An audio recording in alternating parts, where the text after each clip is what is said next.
अस्सलाम वालेकुम नाज़रीन। प्रोग्राम तवाना पाकिस्तान शायगान के साथ में मैं हूं आपका मेज़बान डॉक्टर आमिर महमूद।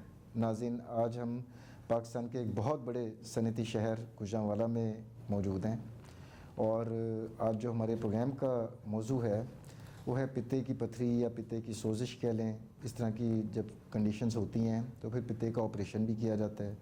पहले किसी ज़माने में पूरा पेट चाक करके ऑपरेशन होता था और अब जदीद कैमरा की मदद से भी ऑपरेशन होता है। तो ये पित्ता होता क्या है, इसमें पथरी किस तरह बन जाती है, उसकी अलामात क्या होती हैं, उसकी तशख़ीस कैसे होती है और फिर तरीक़ा इलाज, इस पर एक हम मुफस्सिल गुफ्तगू करेंगे। और जिन एक्सपर्ट को हमने दावत दी है उनका तारुफ़ करवाने से पहले मैं ये कहना चाहूँगा कि वो मेरे उस्ताद मोहतरम है कि जब मैं MBBS कर रहा था तो फ़र्स्ट ईयर में एनाटमी के जो मेरे उस्ताद मोहतरम हैं, आज बड़ी खुशी हो रही है उनको सेट के ऊपर देखकर, डॉक्टर अब्दुल रहमान अलवी साहब किसी तारुफ़ के मोहताज नहीं है इस इलाके में, जो कि साबका सरबराह थे शोबा सर्जरी के DHQ टीचिंग हॉस्पिटल के गुजरांवाला के, और सर सुपरवाइज़र भी रहे FCPS ट्रेनिंग प्रोग्राम के। और अल्हम्दुलिल्लाह अब तक 40 से ज़ायद सर के स्टूडेंट्स जो हैं वो FCPS यानी कि स्पेशलाइजेशन करके सर्जन बन चुके हैं। तो बहुत तालीमी खिदमात हैं सर की पाकिस्तान के लिए।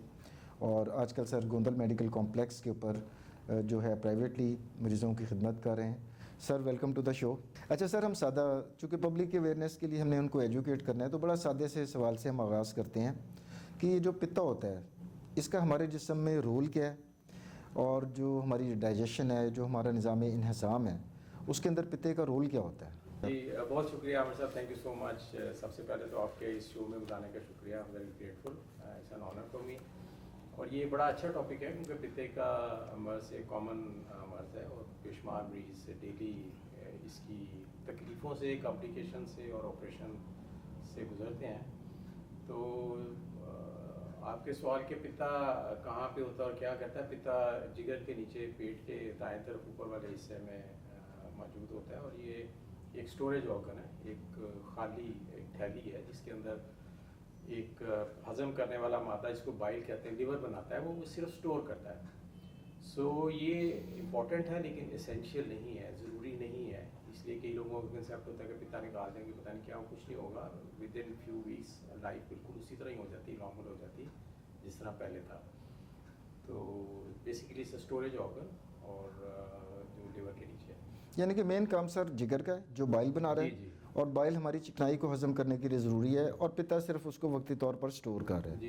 ये इसी तरह ही है कि जिस तरह एक घर के अंदर बोरिंग हुई है और पानी भी आ रहा है और आपने एक टैंक भी रखा हुआ है, तो टैंक एक एडिशनल हो सकता है, लेकिन ऐसा नहीं है कि अगर वो टैंक नहीं होगा तो आपका पानी नहीं आएगा। exactly, तो ज़िंदगी इसका मतलब है नॉर्मली भी गुजार सकते हैं पित्ते के बगैर। कोई इतना ऐसा ऑर्गन नहीं है खुदा न खासा, जैसा वाइटल ऑर्गन्स हैं हमारे, जिगर हो गया, फेफड़े, दिल, जिनके बगैर ज़िंदगी नामुमकिन है, तो पित्ता उस तरह का ऑर्गन नहीं है। एसेंशियल नहीं है, एसेंशियल नहीं है, लेकिन एसेंशियल नहीं है। Right sir. और सिर्फ फैट्स को इम्पोर्टेंट है कि फैट्स को ये ना सिर्फ डाइजेस्ट करता है, छोटे वो उसमें टुकड़ों में बना देता है ताकि एब्जॉर्ब हो सकें, बल्कि फैट सॉल्युबल विटामिन्स की एब्जॉर्प्शन पे भी हेल्प करता है। विटामिन A, D, E और K ऐसे विटामिन हैं जो फैट सॉल्युबल हैं, और ये फैट सॉल्युबल इम्पोर्टेंट, ये दे आर वेरी इम्पोर्टेंट हमारी हेल्थ के लिए और उनके एब्जॉर्प्शन में मदद देता है। अच्छा सर, सबसे ज़्यादा कॉमन प्रॉब्लम्स जो पित्ते के केस में आपके क्लिनिकल मुशाहिदे में, इतने वास्ट एक्सपीरियंस में क्या बीमारियां आती हैं? सूजन ज़्यादा होती है, पथरियां ज़्यादा होती हैं, या दोनों ही होती हैं? क्या सारे for all practical purpose basically पित्ते की पथरियां ही मेजर प्रॉब्लम है। देयर आर एक दो और प्रॉब्लम, पोलिप्स हो जाते हैं, कभी कभार कैंसर हो जाता है, लेकिन बेसिक जो से 98% प्लस जो लोग हैं वो पित्ते की जो प्रॉब्लम्स के साथ आते हैं, वो पित्ते की पथरियों की प्रॉब्लम्स है, उसकी कॉम्प्लिकेशंस के साथ आते हैं या उसके सिम्टम्स की वजह से आते हैं। तो ये सर पथरियां बन क्यों जाती हैं, मतलब सिस्टम क्या बाइल्स में? ये बड़ा अच्छा क्वेश्चन है आपका कि बनती क्यों है क्योंकि अक्सर क्वेश्चन पेशेंट भी पूछते हैं। हमारे यहाँ वजूहात तो काफ़ी ज़्यादा हैं पित्ते की पथरियाँ बनने की, लेकिन एक समझिए कि बाइल जो जिगर बनाता है उसमें तीन चीज़ें होती हैं, तीन कंपोनेंट्स होते हैं। उसमें एक मेजर कंपोनेंट कोलेस्ट्रॉल का होता है, जो हमारी डाइट में से जो हम कोलेस्ट्रॉल, फैट्स या फैटी डाइट्स खाते हैं। दूसरा बाइल पिगमेंट्स होते हैं और तीसरा बाइल सॉल्ट्स होते हैं। ये पिगमेंट्स और सॉल्ट्स बेसिकली फैट को एब्जॉर्प्शन के लिए काम करते हैं, और तीसरा इनका को काम है जो कोलेस्ट्रॉल इसमें खारिज करता है, एक्सक्रीट करता है जिगर, क्योंकि जो हम फैट खाते हैं, जो चर्बी खाते हैं, उसको निकालना भी होता है ताकि पेट जिगर के अंदर जमा ना हो या जिस्म की खून की नालियों में जमा हो जाती है और प्रॉब्लम होती है, तो उसको एक्सक्रीट भी करता है। तो उसको सस्पेंडेड फॉर्म में रखता है कोलेस्ट्रॉल को, क्योंकि ये उसको एक महलूल सा बना रहेगा ताकि वो नीचे ना बैठ जाए, कोलेस्ट्रॉल बैठ ना जाए। और इसी की जो कंसंट्रेशन है वो चेंज हो जाए, लाइक कोलेस्ट्रॉल ज़्यादा हो जाए, 80-85% जो स्टोन्स होते हैं वो कोलेस्ट्रॉल स्टोन्स होते हैं।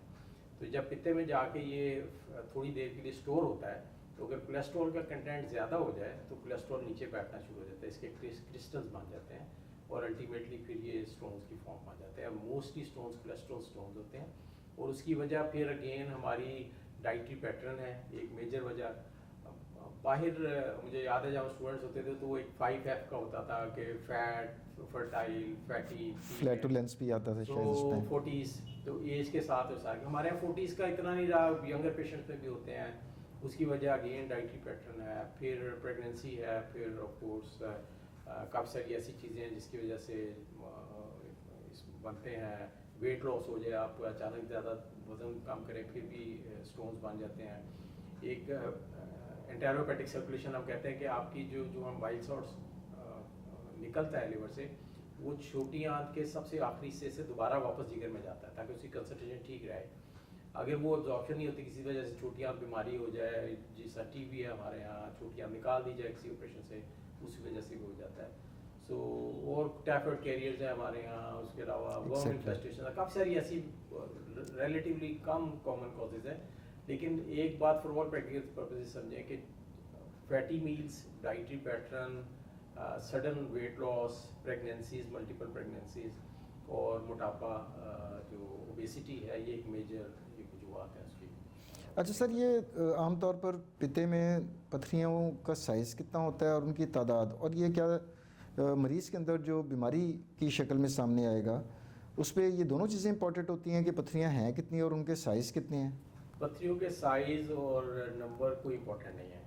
एक तो ये बड़ी इंपॉर्टेंट है, पेशेंट पूछते हैं ये क्वेश्चन अगेन बड़ा आम पब्लिकली ज़रूरी है कि पथरी एक हो या 1000 हो, छोटी हो या बड़ी हो, it makes no difference. Symptoms जिसके भी हो जाएं, जब भी पित्ते का मुंह बंद होगा तो पित्ता प्रॉब्लम करेगा, क्योंकि पित्ते के पीछे सिक्रीशंस हैं, वो जब आप कोई भी फैटी मीट खाते हैं तो वो कंट्रैक्ट करता है। अगर कोई पथरी उसके मुंह के आगे फंस जाए तो वो चाहे छोटी हो बड़ी हो, छोटी बात वो ज़्यादा डेंजरस होती है कि वो नाली में आगे निकल जाती है, जो छोटी आंत पे जाती है, तो उसकी वजह से यरकान हो सकता है या लबलबे की सोजिश हो सकती है। ये ज़्यादा सीरियस इश्यूज़ हैं, तो इससे फ़र्क नहीं पड़ता एक या ज़्यादा छोटी या बड़ी, डजंट मेक एनी डिफरेंस।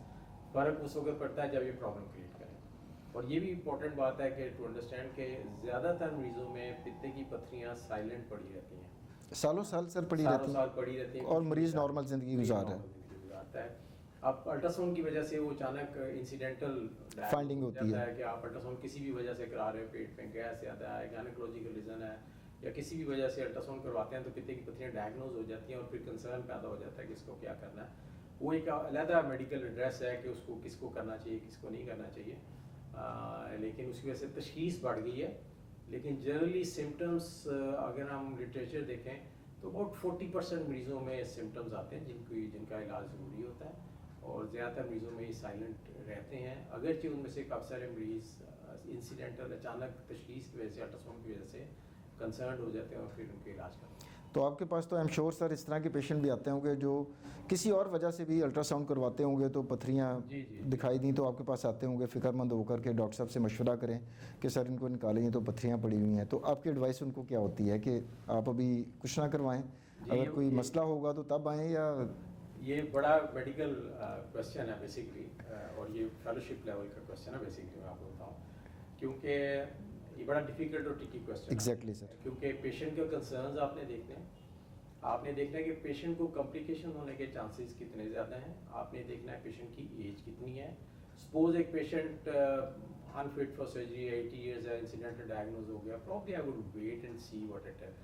कुछ कंडीशन है जिसमें आप इलेक्टिवली आपने ऑपरेट करना ही है, कि उसमें कॉम्प्लिकेशन अगर हो तो सीरियस कॉम्प्लिकेशन होते हैं। उसमें एक दिल की इस्केमिक हार्ट डिजीज़ है, अगर किसी को दिल की तकलीफ हो, डायबिटिक हो, शुगर का मरीज़ हो, ये 2 मरीज़ ऐसे हैं कि जिसमें अगर पित्ते की कॉम्प्लिकेशन होगी तो बहुत सीरियस कॉम्प्लिकेशन, फेटल भी हो सकती है, जानलेवा भी हो सकती है। अब ये देखें, एक सिंपल सा मेडिसिन में होता है, हम कहते हैं कि आपने देखना है एडवांटेजेस वर्सेस डिसएडवांटेजेस। एग्जैक्टली। आपने देखना है कि जो आप करने जा रहे हैं उसका फ़ायदा ज़्यादा है या नुकसान ज़्यादा है। एक पेशेंट है ऐसे in 50s which is a typical age for gallstones, अगर वो डायबिटिक नहीं है, इस्केमिक हार्ट डिजीज नहीं है, सिम्टम्स नहीं है, प्रॉब्लम नहीं, you can always wait and see, कोई मसला नहीं है। लेकिन एक 20 years फीमेल है having gallstones likely to live for another 60 years, you will seriously think कि she is likely to develop symptoms. और फिर दूसरा ये देखना है कि क्या अब आपने जो सर्जरी करने जा रहे हैं उसकी कॉम्प्लिकेशन ज़्यादा है या जो गॉलस्टोन्स हैं उसकी कॉम्प्लिकेशन, बीमारी की कॉम्प्लिकेशन ज़्यादा है। ये इनका बड़ा ही मुवाजना किया जाए, रिस्क वर्सेस बेनिफिट रेशो। ये बहुत ज़्यादा राइट सर। ठीक है, risk benefit ratio exact term है जो आपने यूज़ किया है। इसमें अगर मैं सर्जरी करता हूँ, सपोज 100 में से 2 कॉम्प्लिकेशंस हो जाती हैं, और वो 100 वो होते हैं जिनको एसिम्प्टोमेटिक है, दिस इज सीरियस प्रॉब्लम। लेकिन एट द सेम टाइम अगर 100 पेशेंट्स एसिम्प्टोमेटिक अगर हम छोड़ दें, उसमें 10 को कॉम्प्लिकेशंस हो जाते हैं, then we seriously think exactly कि क्या इनको ऑपरेट करना है कि नहीं करना। आज से 15 साल पहले ये इसलिए इंपॉर्टेंट था कि जनरली नोशन ये था कि asymptomatic gallstones leave them alone, don't do anything except in patients जिसवाए उन मरीजों के जो डायबिटीज़ है या दिल की कोमॉर्बिड्स के साथ जो आते हैं। उसमें प्रॉब्लम्स जी सर। चांसेस होते हैं। अब थोड़ी सी चेंज हो गया इसलिए कि एनेस्थीसिया बहुत बेहतर हो गया है, laparoscopy which is a gold standard now, वो बहुत बेहतर हो गई। कॉम्प्लिकेशन रेट विद एक्सपीरियंस, अगर किसी अच्छे सर्जन से, एक्सपीरियंस सर्जन से कराया जाए तो उसका complication rate is very very low. तो अब वो थोड़ी सी रिवर्स हो गई इक्वेशन। अब ये है कि द डिसएडवांटेजेस या कॉम्प्लिकेशन ऑफ सर्जरी कम हो गई हैं, कॉम्प्लिकेशन पोटेंशियल कॉम्प्लिकेशन जो उसकी वजह से हो सकती हैं, की वजह से हो सकती है। तो इस वजह से अब वो पैराडाइम शिफ्ट हुई है। ये रिस्क बेनिफिट रेशो थोड़ा सा सर्जरी के हक में है अब आजकल, क्योंकि उसकी प्रॉब्लम्स कम है कंपेयर टू गॉलस्टोन इटसेल्फ, जो ज़्यादा प्रॉब्लम कर सकते हैं, और जो प्रॉब्लम करें तो वे हमेशा ज़्यादा सीरियस हो सकते हैं। अच्छा सर, सोजिश कब हो जाती है पित्ते के अंदर, और उसकी फिर क्लिनिकल मैनिफेस्टेशंस क्या होती हैं कि मरीज के अंदर फिर क्या अलामात आती हैं? जी जी, 2-3 किस्म की कॉम्प्लिकेशंस होती हैं इसमें, प्रॉब्लम सोजिश हो सकती है। एक तो हम कहते हैं एक्यूट, जो अचानक शुरू हो जाती है। ये होता है कि किसी ने हैवी मील लिया है या अचानक किसी वजह से भी, यूजली मील्स, फैटी मील्स के बाद पित्ता कंट्रैक्ट करता है, एक स्टोन आगे स्लिप होके उसकी डक्ट जो है, नाली है जो बड़ी आंत जो छोटी आंत में जा रही है सर, वो उसकी नाली फंस के गया उसमें। जंक्शन के साथ फंस जाता है। जब ये ब्लॉक हो जाता है तो उस वक्त उसको पेन शुरू हो जाती है, यूजली सीवियर पेन पेट के ऊपर वाले हिस्से में, राइट साइड पे। तो सोजिश स्टेट में उस वक्त शुरू नहीं होती, इसको हम बिलियरी कोलिक कहते हैं अपनी ज़बान में, कि ये पेशेंट को पित्ते की दर्द शुरू हो गई है। बाज़ दफ़ा पित्ता उसकी वजह से डिस्टैंड हो जाता है और पथरी खुद खुद वापस स्लिप हो जाती है और पेशेंट की दर्द ठीक हो जाती है, पेशेंट का ठीक हो गया, दर्द का टीका लगाया या जो भी है, जिस तरह हमारे होता है कि विदाउट नोइंग कि actually what was the reason, unless कि आप कोई इन्वेस्टिगेशन करें या पहले से पता ना हो कि पित्ते की पथरी है। अगर पित्ते की जो ब्लॉकेज है, सिस्टिक डक्ट हम उसे कहते हैं, छोटी सी नाली होती है जो पित्ते और दूसरी उसकी बड़ी नाली जो छोटी आंत हो जाती है उसके जंक्शन पे, वो 8 घंटे से ज़्यादा रहो तो फिर सोजिश शुरू हो जाती है। और जो सोजिश के बारे में अगेन जो इम्पोर्टेंट चीज़ है टू अंडरस्टैंड कि सोजिश हमेशा ए बैक्टीरियल होती है, नियरली ऑलवेज, इसमें जरासीम नहीं होते। ये सिर्फ केमिकल सोजिश होती है क्योंकि पित्ते में बाइल सॉल्ट्स, पिगमेंट्स और कोलेस्ट्रॉल होता है, तो इसकी इरिटेशन की वजह से, उधर लोकली स्टेसिस की वजह से या उधर रहने की वजह से, उधर पड़े रहने की वजह से उसकी वॉल्स थिक हो जाती हैं, और जब भी सोजिश होती है तो खून की नालियाँ फैल जाती हैं और उसमें सिक्रीशन निकलनी शुरू हो जाती है और फिर जरासीम बाद में आते हैं। अच्छा, पहले जरासीम मौजूद नहीं होता है क्योंकि कोलिसिस्टाइटिस में कभी जरासीम पहले नहीं होते, हमेशा ए बैक्टीरियल इन्फ्लेमेशन होती है। जरासीम आते हैं पोर्टल वेन से, आंतरियों से जरासीम जो होते हैं इनको क्लियर वैसे लिवर करता है। ये थोड़ी सी ज़्यादा मेडिकल हो गया लेकिन लिवर उन जरासीम को क्लियर करता है, लेकिन वो क्योंकि जब सोजिश होती है तो पित्ते की खून की नालियों में से जरासीम ट्रांसलोकेट होके पित्ते में घुस जाते हैं और पेशेंट डायबिटिक हो या कोई भी कोमोर्बिडिटी हो, उसकी इम्यूनिटी कम हो किसी भी वजह से, तो उसमें इन्फेक्शन या पस बनने के चांसेस या उसके सीरियस कॉम्प्लिकेशन होने के चांसेस बढ़ जाते हैं। अच्छा, उसमें सर अब अलामात, एक तो आपने जैसा फरमाया कि एक बड़ी एक्सक्रूशिएटिंग, बड़ी शदीद किस्म की दर्द मरीज़ को वक्ती तौर पर होगी जब वो पथरी उस छोटी सी नाली में फंस गई है, और फिर किसी वजह से वो उसका साइज़ बड़ा है गॉल ब्लैडर का, तो वो डिसलॉज भी हो गई, वहाँ से हिल गई, तो पेशेंट रिलीफ में आ गया। लेकिन सर्जरी की जब नौबत आती है उस वक्त इंडिकेशन क्या बनती है कि जब हम फैसला करते हैं कि नहीं जी अब ये सर्जरी इनएविटेबल हो गई, नागुज़ेर हो गई है? एक तो मैंने आपको बताया था कि एक्यूट सडन जो है जिसके जी सर। एक कुछ पेशेंट्स होते हैं जिनमें क्रॉनिक चल रहा होता है, थोड़ी बहुत डाल एक रहती है, बहुत सीवियर उस तरह की दायमी pain नहीं सोजिश होती। चली आ रही है सर? चल ही आ रही थोड़ी बहुत, जी, पित्ते ठीक की है। वॉल थिक हो जाती है, इसको क्रॉनिक कोलिसिस्टाइटिस कहते हैं। और एक तीसरा है एक्यूट ऑन क्रॉनिक, के पहले क्रॉनिक चल रही है फिर एक्यूट भी होगी उसके ऊपर, विच इज़ ज़्यादा प्रॉब्लमेटिक होती है सर्जरी में। तो कोई पेशेंट जिसको सिम्टम्स हों, जिसको कोई भी तकलीफ हो, चाहे डालेक हो, चाहे एक्यूट गॉल ब्लैडर का अटैक हो जाए या बिलियरी कोलिक्स हो, इसका मतलब है वो सिम्टोमेटिक हो गया या उसको तकलीफ देनी शुरू कर दी पित्ते की पत्तियाँ। जब पित्ते की पत्तियाँ तकलीफ देना शुरू हो जाए या कुछ सेगमेंट उन लोगों का जो शुगर है या दिल की तकलीफ हो और उनको पित्ते की पत्तियाँ हैं, इनमें सर्जरी इज़ अ मस्ट, इसमें कोई शक नहीं है। और इसको बेहतर ये होता है कि पहली फुर्सत में, कुछ पेशेंट्स होते हैं जो एमरजेंसी है लाइक एक्यूट कोलिसिस्टाइटिस, कुछ पेशेंट्स एमरजेंसी नहीं है बट नॉन गॉलस्टोन डिजीज़ है, तो उनमें भी सर्जरी करनी ज़रूरी है और सर्जरी होनी ज़रूरी है। अगरचे उसकी टाइमिंग आपने सर्जन ने सेलेक्ट करनी होती है कि पेशेंट के लिए बेहतरीन टाइमिंग क्या है, क्योंकि एक ये इस सवाल से मुतल्लिका चीज़ है कि मरीज़ आके कहते हैं जी मुझे तकलीफ़ हो रही है तो अभी सर्जरी कर दें, या but that carries more problems, ठीक है ना। इसलिए कि आपने कोई दो इसके स्कूल ऑफ थॉट्स हैं। एक है कि आपने 5 दिन के अंदर अंदर सर्जरी करनी है problem acute gall bladder infection होने के अंदर, या 6 से 8 हफ्ते के बाद करनी है, अनलेस के दरमियान में कोई कॉम्प्लिकेशन हो जाए लाइक पास पड़ जाए या पिता खुदा सा किसी मरीज में गैंग्रीन या प्रॉब्लम होके फट सकता है या प्रॉब्लम कर सकता है या जॉन्डिस हो जाए, उसमें आपने जल्दी एक्ट करना होता है। अदरवाइज ये एक स्टैंडर्ड है सारी दुनिया में कि विद इन 5 डेज, 5 दिन के अंदर अंदर या आफ्टर 6 to 8 वीक्स। तो 5 ज़्यादातर पेशेंट्स हमारे यहाँ जो ये एक और इशू है जो मैं बीइंग सर्जन फेस करता हूँ, ये है कि पेशेंट्स की हिस्ट्री बहुत फोकस नहीं होती। अब मैं एग्जांपल दूंगा, आई डोंट नो ये देनी चाहिए नहीं देनी चाहिए। अगर आप किसी भी वेस्टर्न कंट्री में जाएँ तो वहाँ पे मैंने इंग्लैंड में काम किया तो वहाँ पे पेशेंट एग्जैक्ट बताता है कि डॉक्टर मेरी दर्द शुरू हुई थी मंगल वाले दिन शाम 5 बजे 5:10 पे, इस वक्त मैं ये कर रही थी और इस तरह दर्द शुरू हुई। हमारा पेशेंट कहता है जी वो बड़े दिन हो गए। यू नेवर नो, आपको नहीं पता होता कि ये इसका क्या मतलब है, अभी इसका क्या मतलब है। बड़ी वेग सी स्टेटमेंट होती है। स्पेसिफिक नहीं और होती वो। दूसरी जो प्रॉब्लम जो मैंने देखी है हमारे यहाँ, वो पेशेंट्स आके पास ये समझते हैं कि अगर मैं पेशेंट को डॉक्टर को ठीक बता दिया तो हो सकता है डॉक्टर कहे कि कल आना या परसों आना या बाद में सर्जरी होगी, तो मरीज़ को वो डॉक्टर कहते हैं जी कल ही शुरू हुई है, तो बाद में हम थिएटर में उसको लेके जाते हैं ऑपरेशन के लिए, वो तो पता लगता है कि ये तो पिछले 1 महीने से पड़ा हुआ था मुसीबत। इन पेशेंट में कॉम्प्लिकेशन के चांसेस ज़्यादा होते हैं। सो जो चीज़ इंपॉर्टेंट इसमें जो टेक होम मैसेज है ना पेशेंट्स के लिए, एग्जैक्ट वो बताएं जिस मरीज जो को feel कर रहे हैं। डॉक्टर को हमेशा सही सूरत बताएं। ये ना सोचे कि मैं गलत बताऊंगा तो शायद मुझे कोई फायदा हो जाएगा, तो इसलिए हमेशा नुकसान ही होता है, उसका फायदा नहीं। क्योंकि डिसीजन मेकिंग डॉक्टर के एंड के ऊपर आपकी अलामात की बुनियाद पर ही हो रही है ना कि उनकी ड्यूरेशन क्या है, उसकी सिविरिटी क्या है। जी जी जी। और अगर आप वही डॉक्टर से छुपाएंगे तो फिर डॉक्टर को फैसला करने में बहुत मुश्किल जी, पेश जी, आएगी। timing is और so end of the day important। Sir देखिए नुकसान पेशेंट का ही हो सकता है जी ना। एग्जैक्टली। अच्छा सर, अब हम आते हैं इसके ऊपर, इसका कोई अद्वियात से भी सर कोई हम वक्ती तौर पे कोई इलाज हो जाता है जैसे एंटीस्पाज्मोडिक या कोई पेन किलर के इंजेक्शंस? वैसे तो आपने इसका मेरा ख्याल है कुछ पार्शियल जवाब दे भी दिया था कि अगर थोड़ी सी मतलब स्पास्टिक किस्म की वो है, स्पैज़म है वहाँ पर, तो इंजेक्शन देकर थोड़ा सा उसको हम रफा दफा कर सकते हैं। लेकिन वैसे टाइम टेस्टेड तो कोई भी ऐसी स्पेसिफिक अद्वियात नहीं है जो पित्ते के मरीज़ों में हम दे सकें। देखें अगर तो पेशेंट एमरजेंसी में आता है तो अगेन फिर जिस तरह मैंने बताया है कि 2 किस्म के पेशेंट्स होते हैं। एक बिलियरी कोलिक है जो थोड़े टाइम के लिए होती है, फिर ठीक हो जाती है पेशेंट को।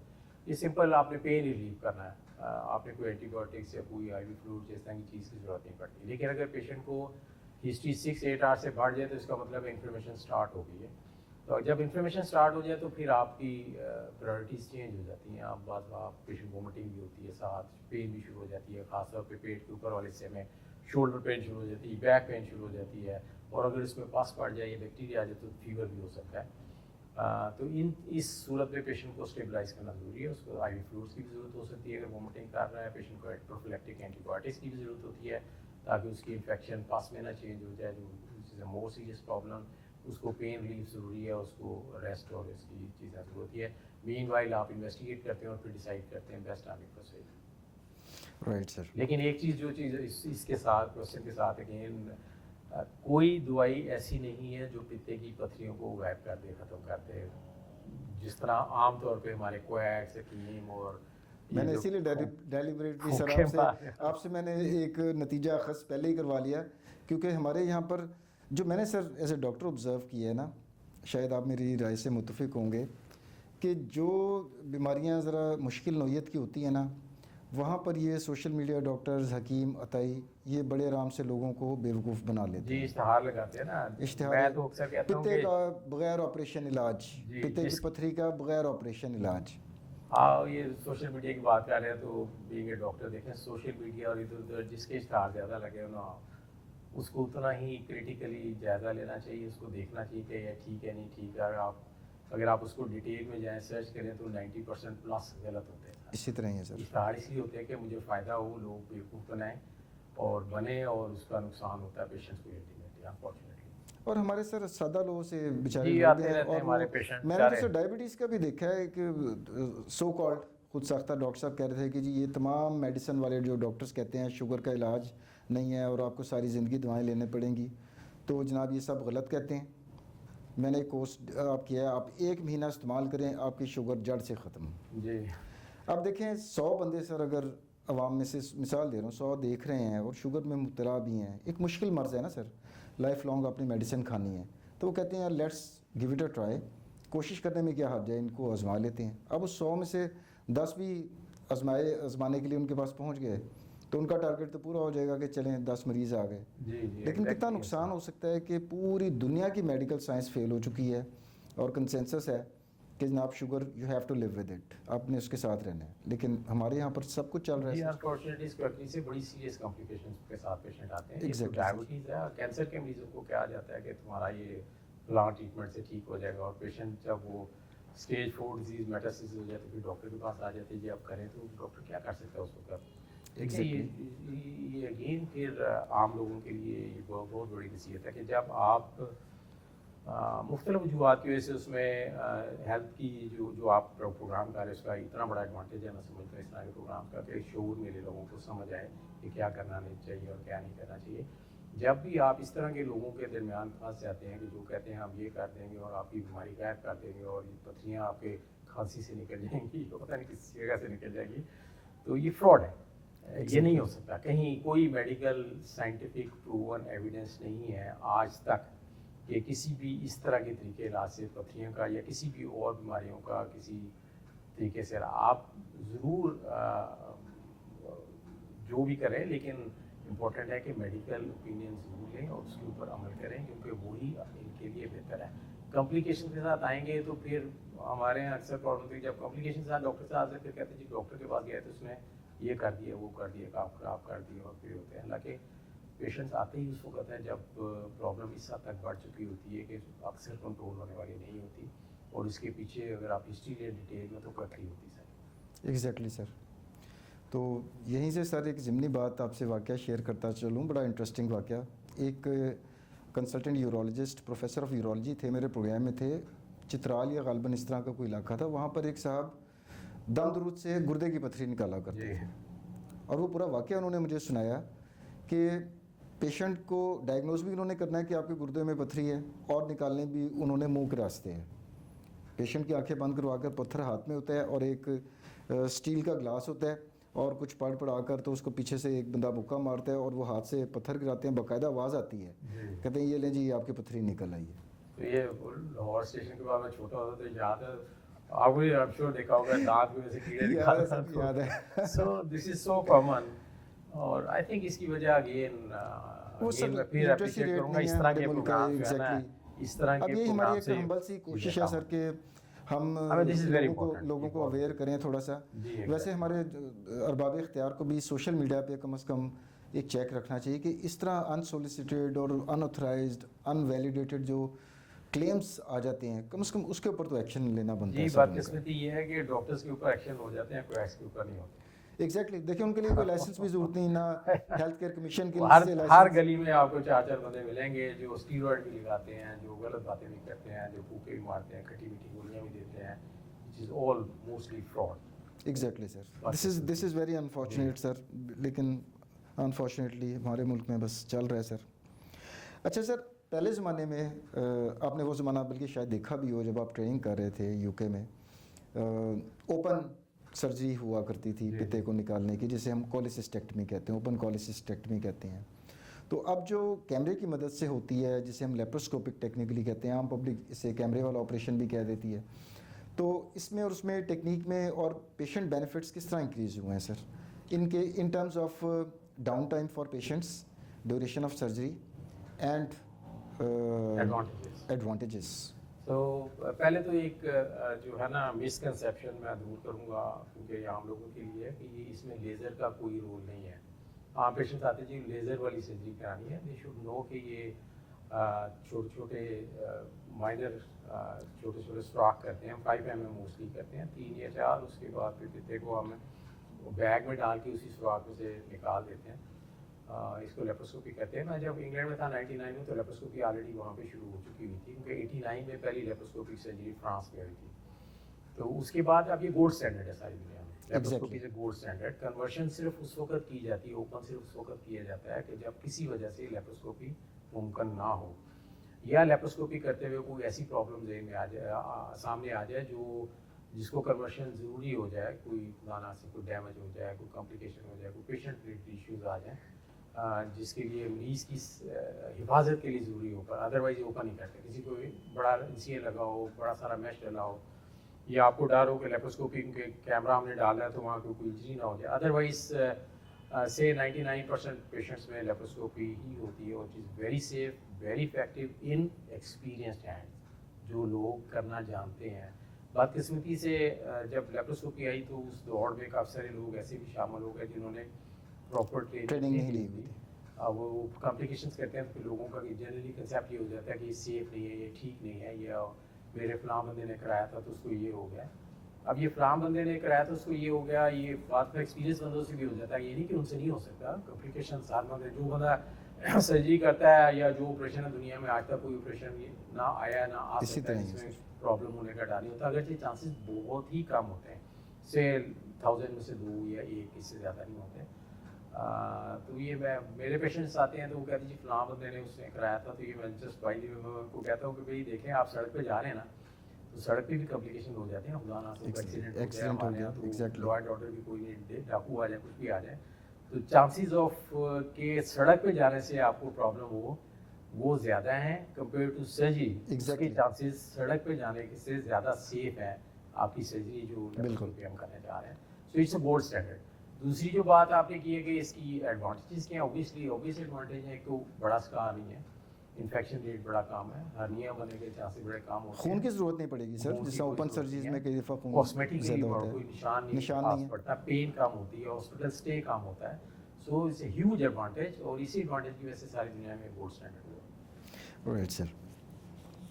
अच्छा, अब इसमें पोटेंशियल कोई कॉम्प्लिकेशन सर, खासतौर पर ओपन सर्जरी जब हम करते हैं, जिक्र कर रहा था कि कोई दुनिया में सर्जरी ऐसी आज तक दुनिया में नया नहीं आई, ना आ सकती है, कि जिसमें चांसेस कॉम्प्लिकेशन के ना हो।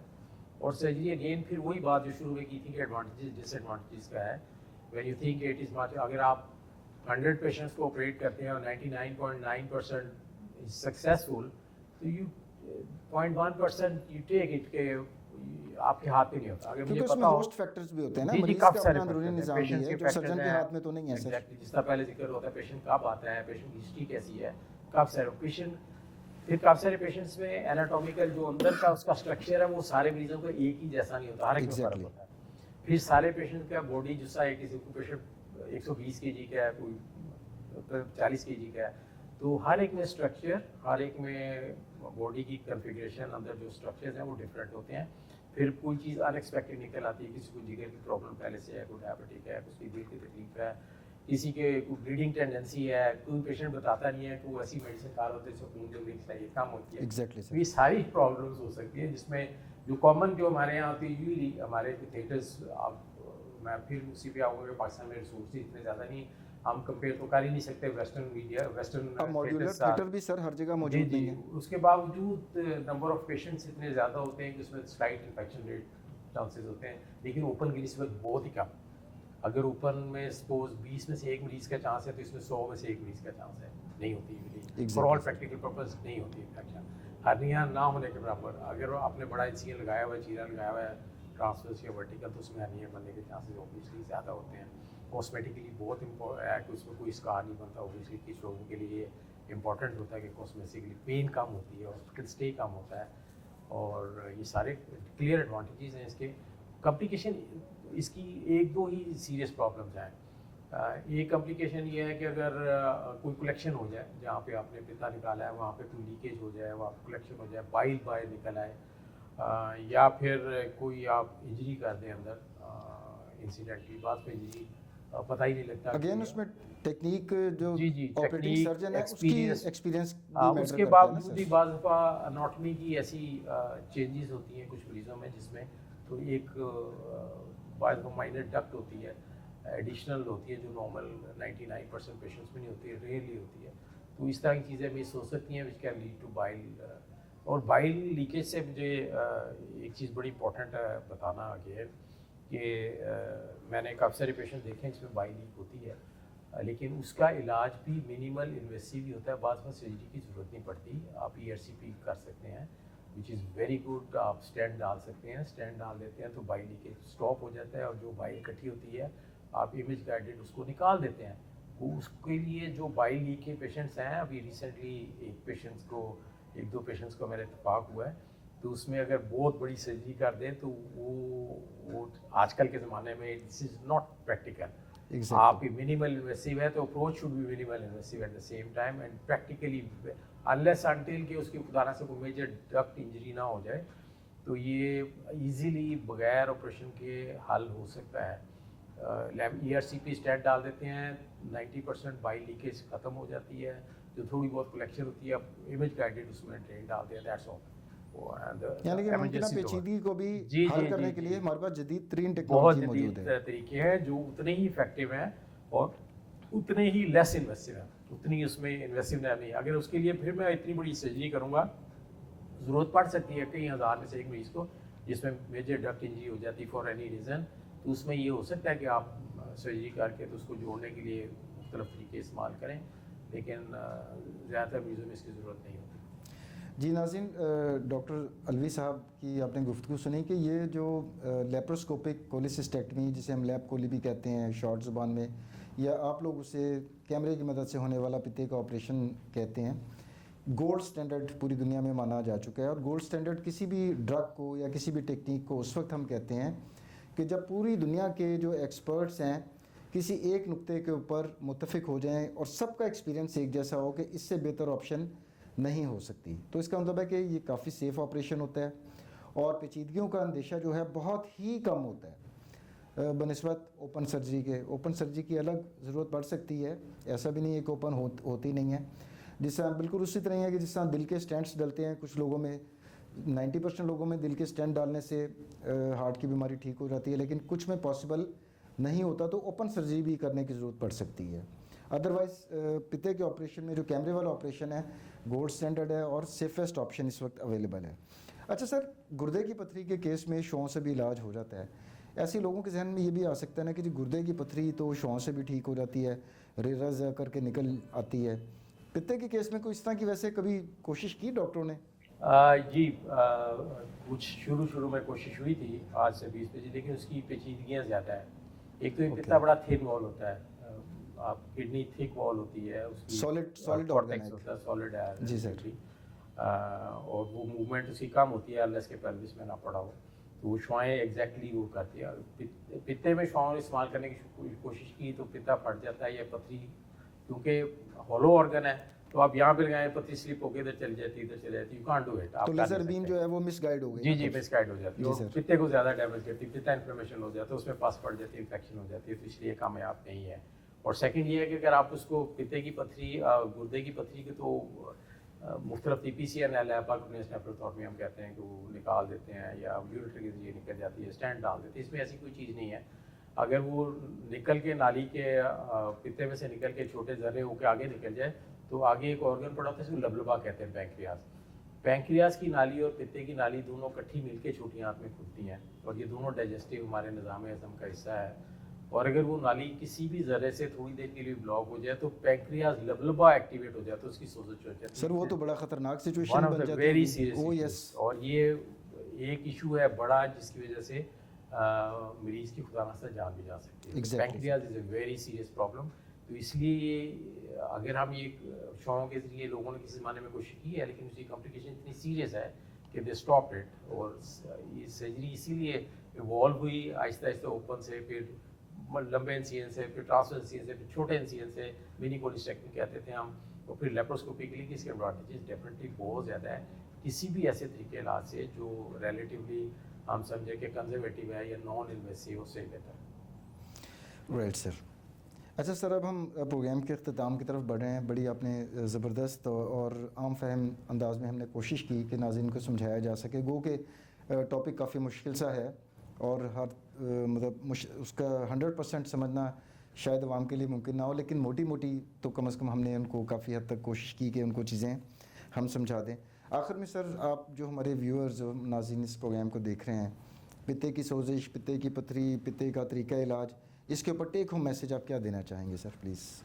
ये सारी बातचीत पे 2-3 टेक होम मैसेज है। एक तो ये है कि जब आपकी पिथरे की कोई भी प्रॉब्लम हो, कोई पेन हो या आपको शोल्डर पेन हो या बैक पेन हो या पेट के ऊपर वाले हिस्से में पेन हो, तो हमेशा उसको तशख़ीस की कोशिश करें। दूसरा है कि अगर तशख़ीस हो जाए तो किसी प्रॉपर डॉक्टर से कंसल्ट करें, किसी कोएक्स के और इन लोगों के कहते ना चलें जो आपको ख़राब कर सकते हैं। और तीसरा ये है कि जब कोई भी डॉक्टर ये डिसाइड करे सर्जरी तो उसको पहली फुर्सत में करा लें। अगर लेट करेंगे तो कॉम्प्लिकेशन होगी। सो जो चौथा फाइनल है वो ये है कि इट इज़ वेरी सेफ, बहुत महफूज तरीके इलाज है, बहुत इफ़ेक्टिव है। लेकिन इसके बावजूद कहीं भी दुनिया में किसी पेशेंट को भी हल्की या ज़्यादा प्रॉब्लम हो सकती है, और उस प्रॉब्लम के लिए मेरा ख्याल है कि सबसे बेहतर अगर कोई एक्सपीरियंस सर्जन ने किया है तो उसी के पास ही जाना बेहतर है, बजाय कि फिर इधर उधर ख्वाब। Right sir. नाज़रीन, आखिर में मैं डॉक्टर अब्दुल रहमान अलवी साहब जो उस्ताद मोहतरम भी हैं मेरे, उनका बहुत तहे दिल से मशकूर हूँ कि सर ने आज के प्रोग्राम के लिए वक्त निकाला और पित्ते की पथरी, पित्ते की सोजिश और तरीक़ा इलाज के ऊपर सर ने बड़ी खूबसूरत गुफ्तगू की सादा फहम अंदाज में। और उम्मीद करता हूँ कि आपको आज की एपिसोड पसंद आई होगी। अगले प्रोग्राम तक के लिए डॉक्टर आमिर को इजाज़त दीजिए। अल्लाह हाफ़िज़।